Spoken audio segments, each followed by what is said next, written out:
All right, ladies and gentlemen, this is a little finals review sort of video.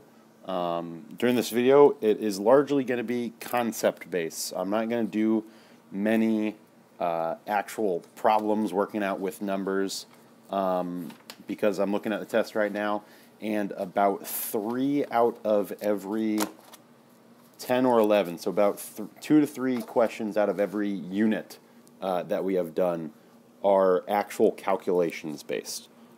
Everything else is doable without a calculator. So I figure this time will be best spent. I know a lot of people were concerned about concepts as opposed to the doing the actual problems. So even if you can't do a single problem calculation-wise on this final, you would still end up with about a 70% now. For most of you, that would probably be unacceptable to you, but I think the time here would be best spent not doing that. If you're interested in actually doing calculations, make sure that you look back through old homework packets, back through old test practice review packets, problems, to find those answer keys, and those are posted at the AP Physics website, hosted by Mr. Holloway. So this is largely going to be concepts as opposed to those. I'm really not going to do any calculations here. But I do have the test right next to me. I'll be sort of scanning through there, picking out some points I want to highlight. Will this cover every single problem in the test? Absolutely not. I'm not going to go through and say, all right, number 2 is this problem. Make sure you know how to do it. It will be sort of large, sweeping ideas that you will need to know how to apply, maybe in slightly different ways. I'm not just going to give you the answers to the test. So first thing, just a little bit about the format of the test. It largely goes in order. So first up, we've got projectiles / kinematics. Nope. Projectiles and kinematics. And then we went to Newton's laws and net force. Net force equals ma. And then we had circular motion and gravity.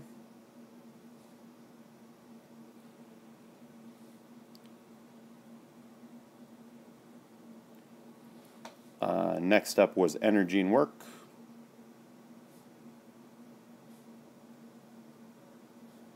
And last but not least, we do have a little bit on momentum. The test is broken up relatively evenly between these ideas. There's about 10 to 11 problems on each one of these. It's a little bit shorter on momentum since we didn't take that long to do that, but largely it is evenly distributed, so just sort of ignoring one of those sections would not recommend. And again, mostly here we'll go through some concepts and key points to make. Doing practice problems can help with some of these, but instead, again, time is better spent doing sort of the concepts, the ideas behind some of these problems and why the problems work out the way they do. So, without further ado, we shall begin with projectiles and kinematics. First thing is just the shape of a projectile. So remember, it is a parabola.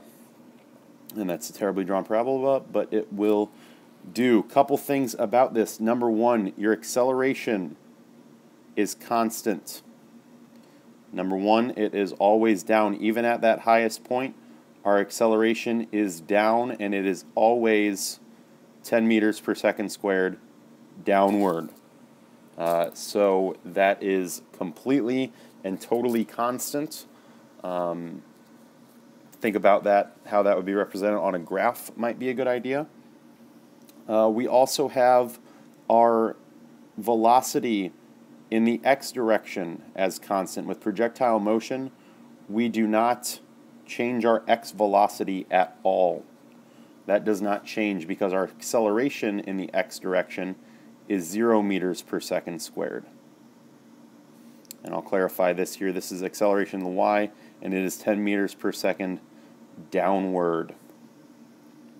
The one sort of variable that will change in a projectile motion is your vertical velocity. Your vertical velocity gets smaller on the way up. It is 0 at the top, and then it switches. It starts getting larger and larger as you go down. So vertical velocity changes. Clarify that's vertical velocity changes, but horizontal velocity, would I have that in blue? We'll make it match. Horizontal velocity is constant. There is no force in that horizontal direction, which means that we don't have any acceleration, which means that we have a constant velocity. I want to make a slightly different point about that as well here. If you remember from sort of type 3 problems, the round trip problems, our vertical velocity, I'll say our velocity in the y direction at the beginning, the initial. So if I launched an object up, let's say I threw a baseball up into the air with some horizontal and vertical components to that velocity, when it gets back to the same height, so when it is back down to ground level, the velocities here are the exact same, but they are opposite. It's supposed to be a little negative sign there. So if I throw this up with a vertical velocity of 35 meters per second, when it gets back to that same height, it is also 35 meters per second. This time it is just downward. So it would be negative 35 meters per second. And that is true of every single point on this curve. So let's say I had a ball, I had already thrown it up, but by this point its vertical velocity is maybe 10 meters per second. On its way back down at that same exact height, it is moving downward, but again with 10 meters per second in the negative direction. Say this was 20 meters per second. Here, it would be 20 meters per second downward here. The speeds are the same at the same height, but the direction changes. With regards to the object's speed, so as we're going up, our velocity is upward. Let me grab this here. Velocity is upward on the way up, but our acceleration is downward. Remember that acceleration is always downward, which means that on the way up, we slow down. Only in the y direction, but our overall speed does slow down. Until we hit this top point, remember our velocity in the y is 0. Our velocity in the x is still whatever it started from. It is not 0. But then on the way down, we've got a velocity in the downward direction and an acceleration in the downward direction. That means that we speed up. So we're getting slower, slower, slower, slower, slower, hit the top, and then we are faster, faster, faster, faster, all the way back down to the bottom. And remember, that is only true of vertical velocity. It is only true that we are slowing down our vertical velocity. Our horizontal, for all of these problems in projectile motion, horizontal stays constant, absolutely. Doesn't matter if you're at the bottom, the top, the middle, any point along this, your horizontal, both acceleration and velocity stay constant. The acceleration is going to remain 0 the whole time, and your horizontal velocity is going to stay whatever it started with. These are kinematics problems. In order to do these, we have to have constant accelerations. So both in the y and the x, the accelerations are constant, 0 and 10 downward. Our horizontal velocity stays constant, and our vertical velocity changes. Little touch on some graphing stuff just to refresh your memory. We really had 2 types of graphs here, and we can maybe make 3. We had position versus time and velocity versus time. Let me see if I can zoom in here a little bit. There we go. That's too far, but it's all right. So for our position versus time graph, let's say that we had this object and it was just getting farther away. This is not projectile motion. It's not representing projectile motion. We're just saying that our object is getting farther and farther away at a constant rate. It's moving away from us. So if that's the case, we can get one sort of extra piece of information here. The slope of this line is our velocity. So slope is our change in y, y2 minus y1, over a change in x. So our x is time here.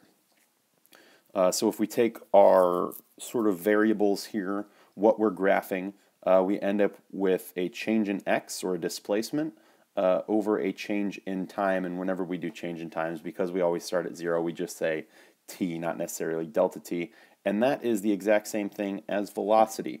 So if you're looking at a position time graph and you want velocity, get the slope of your line. Similarly with our velocity time graphs, let's say we had something like this. Our slope here is our acceleration. We've got a change in y, which is velocity over that time, and change in velocity whenever we speed up, slow down, change directions, that is our acceleration. So the slope of a velocity time graph is acceleration. That says slop, but now it says slope. The other piece we can get is our integral, this area underneath of the curve. So I'll kind of shade it in.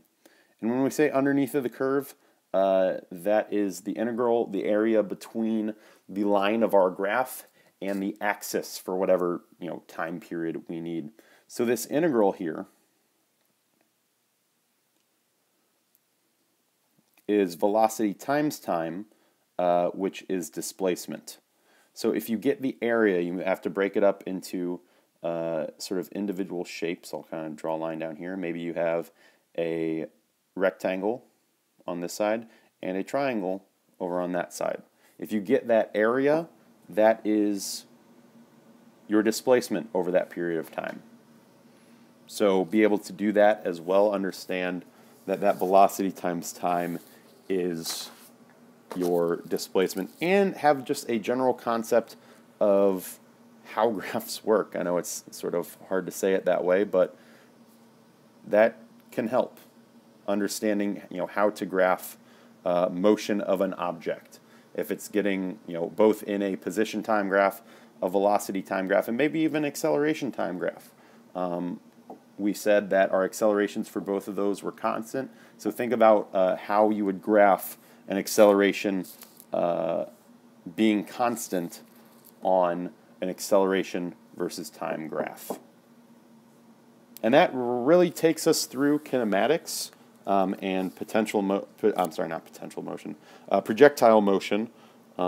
Again, it's largely not calculations based. There are a couple, but that is the gist of it. So moving on into net force and Newton's laws. So remember, our biggest equation probably for the entire year still is net force equals ma. Understand what this net force means. Whatever direction you are accelerating, your net force has to be in the same direction, which means that the largest of your forces, the force that overcomes any other force, has to be in the direction of that acceleration.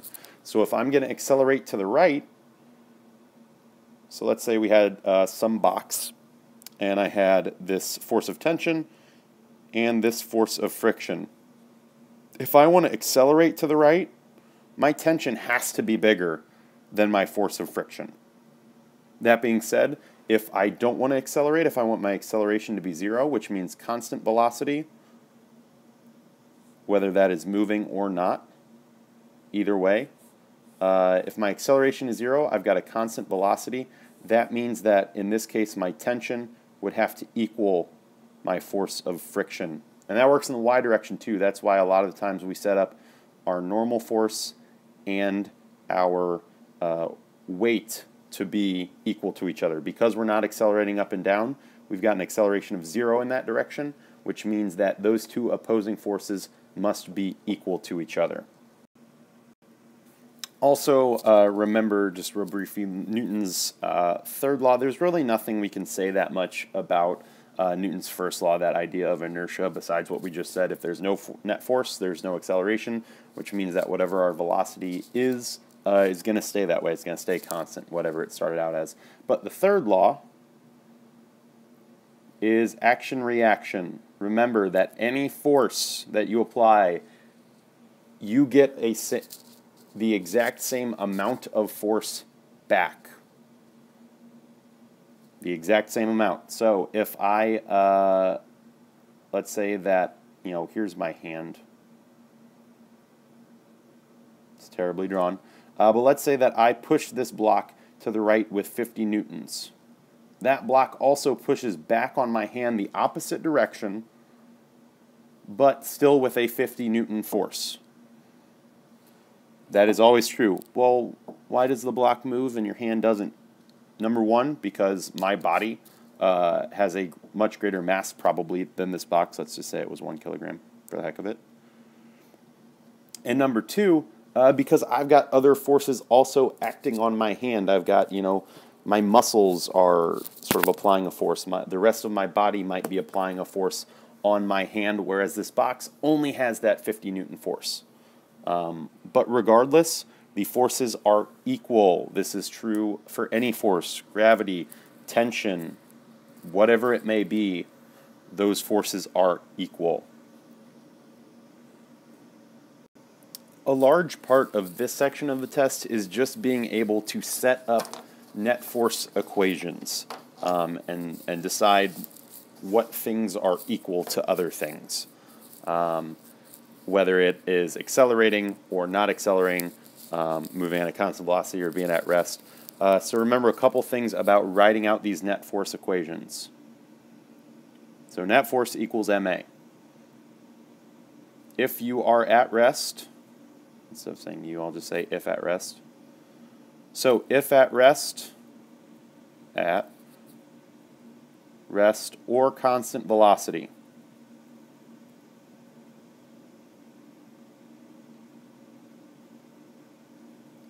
your net force equals 0. Because in both of these situations, this acceleration is 0, which means that it doesn't matter how much mass you have a net force of 0. So let's say that we had some, I don't know, let's say we had a buffalo.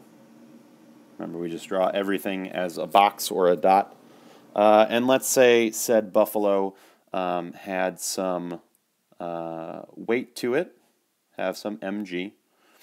And since it's standing on the ground, it has a normal force, and I am pulling on a rope. I've got, I own the buffalo, so it has basically a leash around it, some tension that is 30 degrees above that horizontal. That's the direction I'm pointing. It's a short buffalo.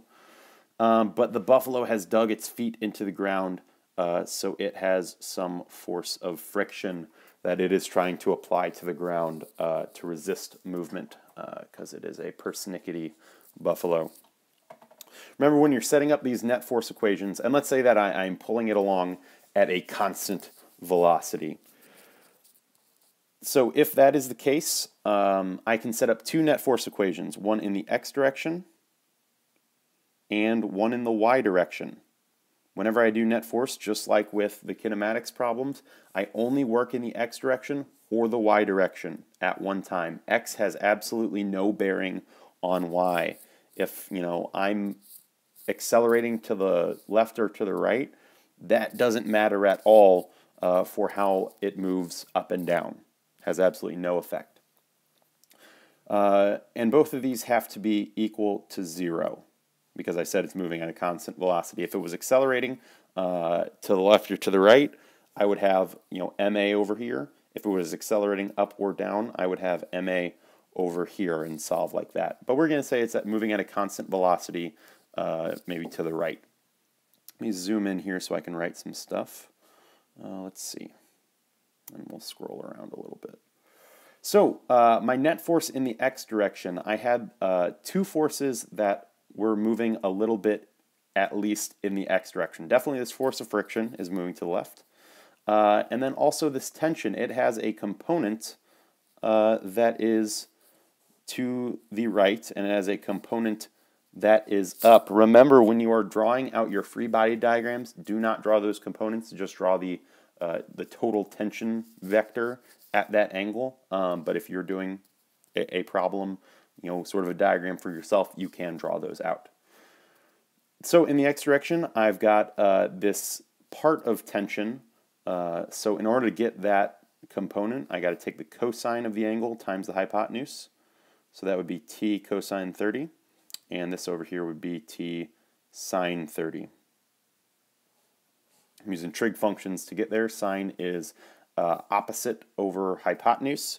So I multiply both sides by the hypotenuse, so I get t sine 30 equals y. But we are in the x direction, so it is t cosine 30 is a positive. I'm just going to make to the right positive because that's the way I like to look at the world. T cosine 30 in the positive direction, but then I've also got that force of friction to the left, which means that both of those equal 0. Because I'm moving at a constant velocity, that sum of forces, that sigma f, that net force, has to be equal to 0. So I could also say that the t cosine of 30 is equal to the force of friction. I just added the force of friction to both sides. On the other hand, in the y direction, this time I'm going to have 3 forces. I've got my normal force pointing upward, and I've got that t sine 30 also pointing upwards, but I also then have the weight pulling downwards, and that equals 0. Rearrange it just so forces equal forces, and I'm looking at normal force plus t sine 30 equals mg. And looking at the test like I am now, that's a pretty big chunk of it, being able to work sort of in that way, to be able to set up these net force equations, set forces equal to each other, and see what happens if maybe I increased my tension. How would that affect the normal force? If I didn't have that tension there, if instead there was no force to the right and there was no friction, would my normal force be bigger or smaller? Ideas like that, changing, a little bit about it and saying, well, what happens to the other forces? And that really takes care of the net force section, the Newton's laws section. So moving on now to centripetal and gravity. So centripetal motion, remember, is or uniform circular motion is motion that is in a circle. A couple things about that. Remember, our net force and acceleration both have to point in towards the center at any point on this circle. That's supposed to be a sigma. So sigma f and acceleration, they all have to point towards the center. I'm going to redraw that one. In towards the center. That's what makes it centripetal motion. That has to be true. And then our velocity points tangential. It could be, for this point, for example, it could be up or down depending on clockwise, which is this way, or counterclockwise, which is this way. It could be either one, but the acceleration and net force have to point towards the center of the circle. So because of that, if we had a person, let's say this was a vertical circle, maybe you were looking at someone going around like a vertical loop. And let's say we've got 2 forces, mg and the normal force, pretty typical. And because of that, that idea that the net force has to be towards the center. If we're going to have a net force that is towards the center, and we set up that net force equation, so this has to be towards the center. I say that towards the center is positive. So towards the center is positive. Towards the center is positive. With that sort of idea in mind, my normal force has to be bigger than my mg. If my normal force was smaller than my mg, when I added those or subtracted them really together, I would get a negative number. So let's say, for instance, my normal force, I just said it was 10, and my mg was 20. Well, when I do that, I get a negative 10. That means that my net force, so that was my net force, is out of the circle. If that's the case, this is not centripetal motion, not uniform circular motion. So my normal force, whatever force points into the middle of the circle, must be the larger force of the two. When I add those together, I have to get a positive number. The only way that happens is if the positive force is greater than any negative forces that might be pulling out of the circle. So this section of the test is a little bit heavier on the calculations. I'm seeing maybe 3 or 4 as opposed to 1 or 2 for this section. So make sure you go back through some of those old packets, review problems for test review problems, and give those a look. With this unit, or I'm sorry, with this section as well, we do have the changing by a factor, right? We say we double this or triple that. So remember, our two equations for this unit were really net force equals mv squared over r, because our acceleration in centripetal motion is v squared over r. So that's still net force equals ma, but we just substitute this v squared over r in for that a. And then we also had gravity in this section, and that was the force of gravity is g m1 m2 over r squared. That's supposed to be an r, not a v. Let's get that in there. So to approach these problems, the way I kind of like to set them up is I say, all right, let's say that we'll do one here with the net force for centripetal motion, and let's say that I double my mass. Let's say that I do something once and then I do it again, but this time I doubled my mass and my velocity was cut in half. It was 1/2 what it was before. So to set this up, I'm going to put sort of these factors into that equation. So I said, all right, this time my mass got doubled, my velocity got cut in half, but that still has to be squared, and my radius stayed the same, so I'm going to put a 1. When I multiply all that out, I get 2 times a fourth, which is just 1/2.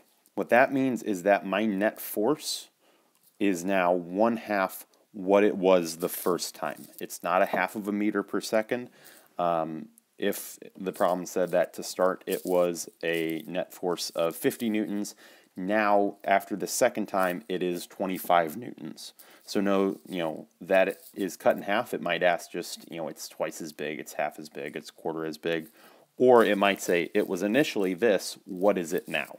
And the same thing is true over here with our gravity equation. We do the same thing. Let's say that the distance between my centers of mass, remember that r is not a radius of the planet necessarily, it is the distance between the two centers of mass. So let's say that that distance got doubled, so the radius is 2 times, we got 2 times farther out, and let's say that my mass 1 was tripled, and my mass 2 was cut in half. I'm going to do the exact same thing as I did over here with the net force equation. My capital G, because it's a constant, it's always going to stay the same. So you can actually kind of leave it out when you're doing these types of problems. So that G stayed the same. We just put a 1 in for it. My mass 1 got tripled, so it's 3 times. And my mass 2 got cut in half. And then my distance between the centers got doubled, but that 2 still has to get squared. Don't forget the squared on the bottom of that equation. So 3 times 1/2 divided by 4, so that would be 3/8. And that means that it is 3/8 times whatever that force of gravity was to start with. So if we had someone who had a particular weight on Earth, and then they went to this new planet where these changes had happened, their weight would now be 3/8 what it was on Earth. Remember, weight and mass are not the same thing. Mass is kilograms, and weight is mass times the acceleration due to gravity. So that would be a mass of, the mass would stay the same. The acceleration due to gravity would change by 3/8, and the force, therefore, would change by that same 3/8 as well. Your mass does not change if you change planets. The only thing that changes is your weight. And the last thing for this section I want to talk a little bit about is objects that are orbiting a planet. So let's say that we had the Earth and some satellite out here. And the question is, what can we do to change how fast this object orbits? What variables go into that calculation? And I'm going to sort of combine those two equations from the last page. So the only force that's acting on this satellite is just gravity, right? It is just the force of gravity that is affecting it. So a couple things here. You do not have to do this, calculation, but I just want to show you, it's not really a calculation, it's sort of an algebraic workaround. But I just want to show you sort of where this comes from. So we said that net force is equal to mv squared over r, and that mass is the mass of my satellite, right? Since this is my object that has this this force acting on it, that is the mass that I'm worried about. I'm worried about the speed of my satellite. How can I speed up my satellite? How can I slow it down? And we said that the only force acting was gravity, so that is my net force, the force of gravity, equals mv squared over r. And from that last page, the force of gravity was that larger equation. We had g, mass 1, which I'll say is the mass of my satellite, mass 2, which is the mass of my planet, over the distance squared. So that is the distance from the center to the center. And that is also the radius of my circle. So these two r's, I'm going to set this equal. These two r's here are the exact same r. They are no different. And this mass, again, is the mass of the satellite. So what I'm going to do here is, since I have a massive satellite on both sides, I'm going to cancel those out. Which means that when I go to see how much, how I can change the speed of my satellite, the mass of my satellite has absolutely no effect on how fast my satellite is moving. I'm going to do a couple more things. I will multiply both sides by r, which will leave me with g, mass of the planet, over r. One of those r's canceled out because I multiplied it. So that is an r, not a v. And that is now equal to v squared. So the speed of my satellite, I'm going to square root both sides. G times the mass of my planet over r, all square rooted, is the velocity of my satellite. G I cannot change. That is a universal constant, the 6.67 times 10 to the negative 11th, so I can't do anything to change that. If I have a more massive planet, that changes how fast my object orbits. If I increase the mass, I increase the velocity. If I change how far out my satellite is, if I get it farther out into orbit, that will slow it down. If I get a larger distance between those centers, that results in a slower velocity because it's inversely related. It's in the denominator there. So closer to the planet means we have to have a greater velocity. Farther away from the planet, we will end up with a slower velocity. And just like the other section on just general net force equations, make sure you know how to write and draw free body diagrams and balance those and set those equal to each other, just like we did previously, where we said, well, if it's got a constant acceleration in this direction, then these forces have to be equal. But if it's accelerating in this direction, then this force has to equal ma, or vice versa. So refer to that past little section on that. And that takes care of this section. Moving on now to energy. So with energy, this should be relatively fresh for most people since we just did take that test about a week ago. So just like on the regular test, graphs, all right, nice and big, graphs are a big portion of this section. Graphing kinetic energy versus time, kinetic energy versus distance or displacement, understanding what those graphs look like is a big part of this section. There's at least 3, 4, more than a couple graphing problems or problems related to graphs. So make sure you've got kinetic energy over time, the spring graphs. Remember with the spring graphs, the slope on a spring graph is your spring constant, that K. Remember the unit is the Newton per meter. And the integral is the work done. The work done by that spring is the integral. With this, again, there are a fair amount of calculations type problems, whether they're related to the spring graphs or energy as being either conserved or changing. So go back and make sure that you know how to set up those equations where we've got total energy at the beginning equals total energy at the end. Remember, included in total energy is kinetic, potential, and spring. Use the ones that the problem relates to, or you can also have a change in total energy, which is the final total energy minus the initial total energy. So the biggest issue with people for this unit seem to be sort of keeping everything straight. All these ideas, work, energy, power, kinetic energy, they all sort of jumble together. A lot of these things are very interrelated, so I really kind of just want to lay out some different equalities, some different equations, and just having those can help a lot. And then based on what the question asks you for, ideally you will know better sort of what you should be looking for. So the first one that we had was that net work is a change in kinetic energy. This is the work energy theorem.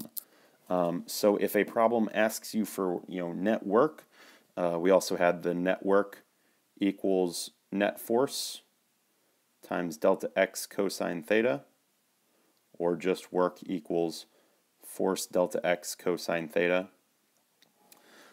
So if a question asks about net work, really these are your two options. You can either use net force times the distance that the object moves times the cosine of that angle between the direction of movement and the direction of the force, or you can find the change in kinetic energy. If the problem asks for it and it talks about forces and distance, use this one. If it talks about changing speeds, use this one. But remember, if you're going to use this top equation, any height change that happens does not matter.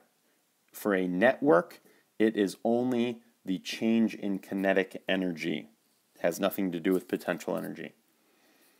That being said, we can have a change in total energy if we have a work by a non-conservative force. Remember, that is anything other than gravity or the spring force.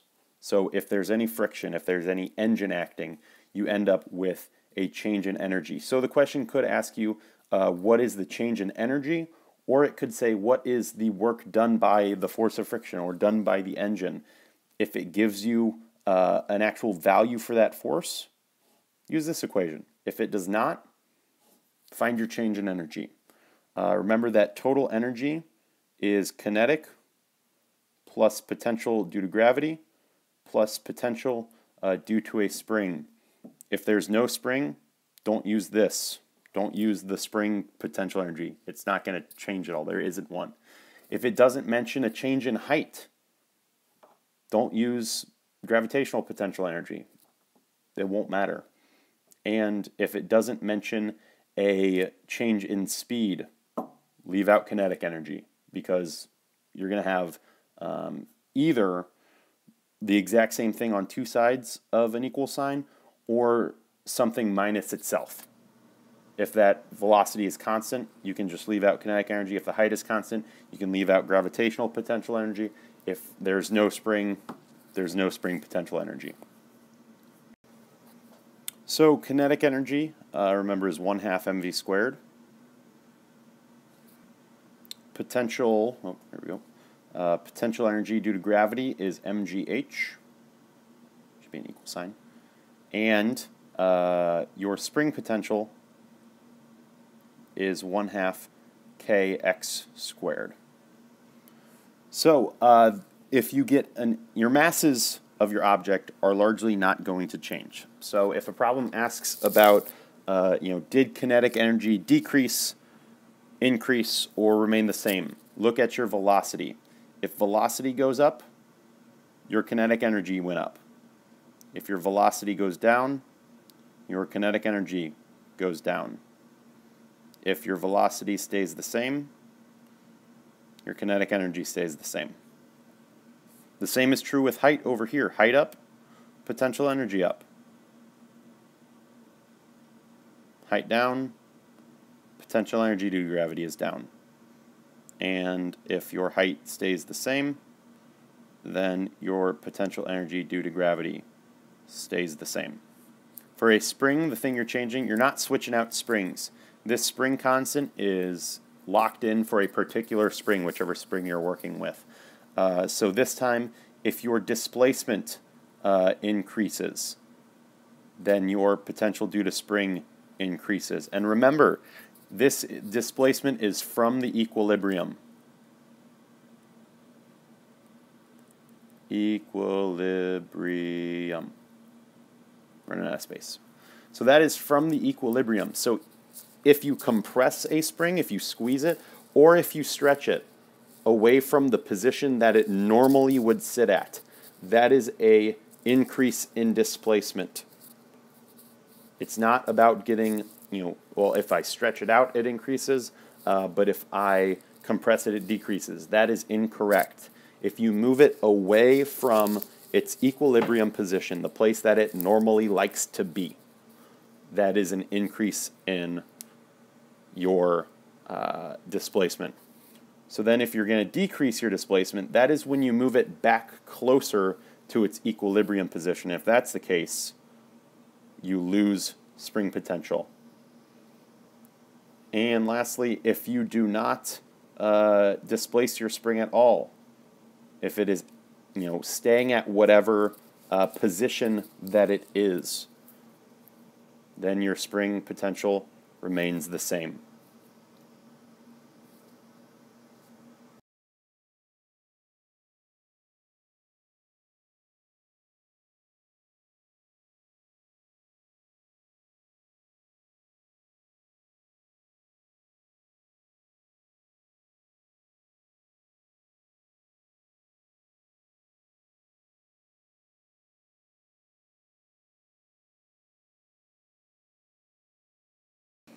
That relatively wraps up the energy, work, and power section. Again, go back and try a couple of those problems where you're actually calculating stuff, whether it's off of a graph or some of those equations where your energy final equals your energy initial. Remember, that is the case if there are no non-conservative forces.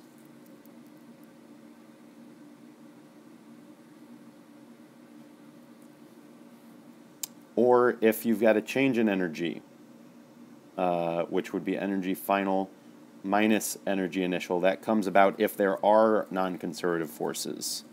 If yes, non-conservative.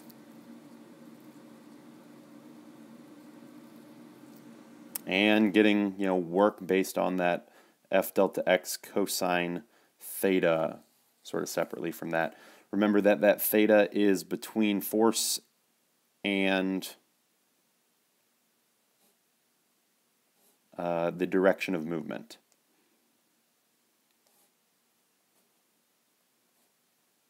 Just because the problem gives you an angle doesn't mean it goes into that equation. And last but not least, we have momentum. And remember, the momentum of a system is conserved in a collision.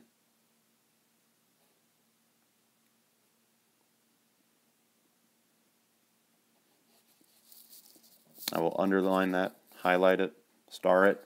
Momentum of a system is conserved in collision. An individual object might change its momentum, but the system, we've got multiple objects with these collisions. If we get our total momentum, the momentum of object 1 plus the momentum of object 2 before a collision, and then immediately after those two things collide, the momentum of that system stays the same. So your M1v1, M2v2 equation, M1v1 plus M2v2 equals M1v1 plus M2v2. This is absolute for a collision or a separation. So if it is immediately after the collision, you can use that equation. And remember, in these collisions, kinetic energy is not necessarily conserved. Kinetic energy not necessarily conserved during the collision. Afterwards, it's a completely different ballgame. After a collision, check and say, well, are there any non-conservative forces? You know, does my energy change? But in the actual collision, kinetic energy, total mechanical energy, does not have to remain constant. That is only true for elastic collisions. For anything that is inelastic or completely inelastic, the kinetic energy is not conserved. Remember, that is during the collision, or sort of immediately after the collision. Afterwards, after those things have bounced off, then it's fair game. I mean, if you don't have any friction, then yes. But in that collision, your kinetic energy can change. And the same is true in separations. Let me switch to another slide. So for a separation, when we have two objects that then push apart from each other, whether it's due to a spring or a magnet or anything else, they just pushed against each other, an explosion. Again, momentum is conserved. They started with 0 momentum, but then the sum of these two has to be the same. It has to be 0, which means that M1v1 has to equal negative M2v2. So both the magnitudes of the momentum in a separation will be equal, just in opposite directions. Means that the smaller mass will move faster. Smaller mass, faster velocity. Faster velocity. The smaller mass has to move faster in this case. Other than that, just kind of double check over those worksheets that you got this week that I've hopefully returned back to you. If it's after Thursday, I'll return those back for you. Other than that, the biggest idea is that systems retain momentum. They conserve momentum. Kinetic energy is not necessarily conserved in the collision, but they might be afterwards. Just check for any non-conservative forces. And with these with these separations, the momentum of each object has to be the same, but in opposite directions. Other than that, I don't have anything for you. This concludes the review video. Again, if you're looking for a couple more of those sample problems, look back into old notes, old test review stuff. Hopefully this has shored up some shortcomings. I know this week has been crazy trying to get a review and momentum all in together. That being said, I appreciate all of your hard work over this past week, as well as the semester. I know for a lot of you, this might have been a tough semester. Physics is tough, I get it, but I can see that for the most part, you all are putting in a heck of a lot of work. And I am very pleased with the level of work I see. I'm always impressed by Blue Valley High in this first year of my teaching. So thank you all for watching. I hope this has been helpful. Continue to study. Again, this is not going to cut it completely, but hopefully this can make a dent in your studies and maybe be a little bit less hands-on for you, maybe a little break from the rigorous, poring over a book or over notes packets for you. So hopefully this helps, and hope you all have a great day.